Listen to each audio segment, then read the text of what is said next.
Hello, नमस्कार, संध्या वंदन। सोक्ट और जन विकास महासभा द्वारा संचालित इस जूलॉजी क्लास में पुनः आपका स्वागत है।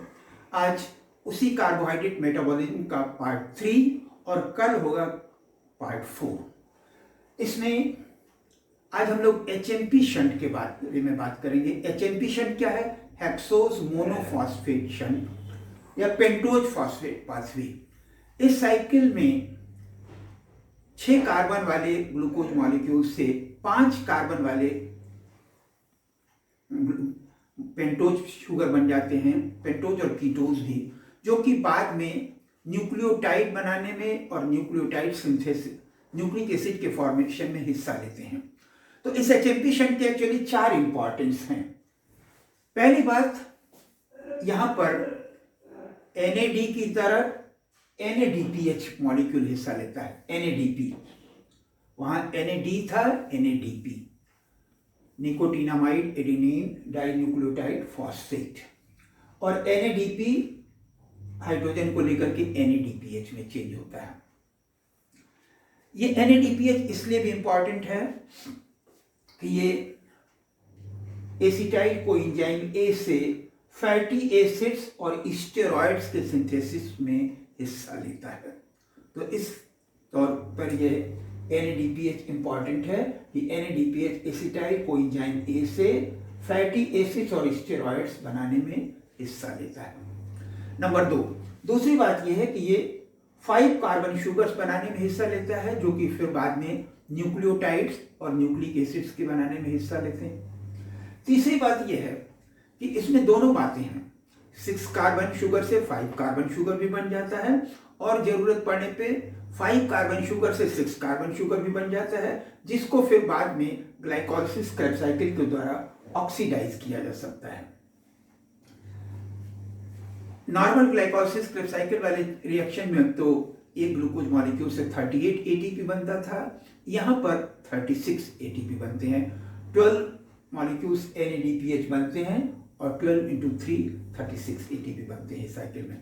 About 60% carbohydrate oxidation liver cells में कभी कभी इस सिस्टम के द्वारा होता है। चौथी बात यह है कि इसके जो कुछ स्टेप्स हैं वो फोटोसिंथेसिस के डार्क रिएक्शन के भी इंटरमीडिएट स्टेप्स हैं, इसलिए भी इंपॉर्टेंट है। इनमें जो रिएक्शंस हैं इसमें 2 स्टेप्स हैं, 2 कैटेगरीज ऑफ रिएक्शंस हैं। सबसे पहली बात तो यह है कि यहाँ पे ग्लूकोज 6 फॉस्फेट से शुरू हुआ, और ग्लूकोज 6 फॉस्फेट में पहले ही 1 नंबर के कार्बन से जुड़े हुए दोनों हाइड्रोजन अलग हो गए, NADP के द्वारा ले लिए गए।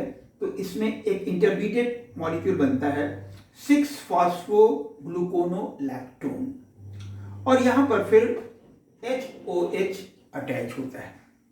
तो देखिए इसमें ऑक्सीडेशन किस तरह से हुआ। पहले तो 2 हाइड्रोजन अलग हो गए, और उसके बाद HOH या H2O अटैच हुआ। ये ऑक्सीजन फिर यही 1 नंबर वाले कार्बन पे आकर के अटैच हो गया, तो ये ग्लूकोनिक एसिड यहाँ पे COOH बन गया। अब इसके बाद दोनों चीजें एक साथ होती हैं। यहाँ के बाद फिर इसमें हाइड्रोजन भी अलग होगा, और यहां से CO2 अलग हो जाता है। तो 3 नंबर वाले जो कार्बन है वहां के ये हाइड्रोजन और ये हाइड्रोजन अलग होंगे, NADP की तरह लिए जाएंगे, और यहां पर जो CO2 है ये अलग हो जाता है। इससे क्या होता है कि अब ये 2 नंबर वाला कार्बन जो है उससे ये वाला हाइड्रोजन अटैच हो गया, तो CH2OH बन गया और ये CO बन गया, CH2OH CO। तो इस तरीके से 6 कार्बन वाले जो है 5 कार्बन वाले राइबोलोज 5 फॉस्फेट बन गया। अब सेकंड कैटेगरी ऑफ रिएक्शंस में क्या होता है कि इन्हीं 5 कार्बन मॉलिक्यूल्स में इंटर कन्वर्जन होता है आइसोमेराइजेशन से। आइए देखते हैं कैसे। तो राइबोलोज 5 फॉस्फेट बना था, उसमें 3 नंबर वाले कार्बन में आइसोमेराइजेशन होता है।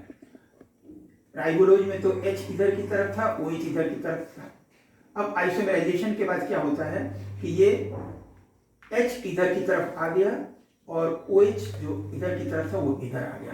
तो H और OH का इंटर कन्वर्जन हो गया, बाकी सब चीज वैसे ही है। तो ये राइबोलोज 5 फॉस्फेट क्या बन गया, जाइलोलोज 5 फॉस्फेट। अब आप इसके बाद देख सकते हैं यहां सेकंड आइसोमेराइजेशन में एक नंबर वाले कार्बन से जुड़े हुए दो हाइड्रोजन जो थे वो यहां से ये वाला भी 2 नंबर पे आ गया और ये वाला भी 1 नंबर से 2 नंबर पे आ गया, जिससे क्या हुआ यहां पे सिर्फ CO और H बना, CHO, और ये हाइड्रोजन यहां पे आ गया COH बन गया, ये हाइड्रोजन यहां पे आ गया CH बन गया। तो इस तरीके से राइबोज 5 फॉस्फेट बन गया। अब इनमें दो तरीके के इंटर कन्वर्जेंस कभी कभी हो जाते हैं, दोनों चीजें, जाइलोलोज 5 फॉस्फेट भी 5 कार्बन शुगर है और ये राइबोज 5 फॉस्फेट भी है।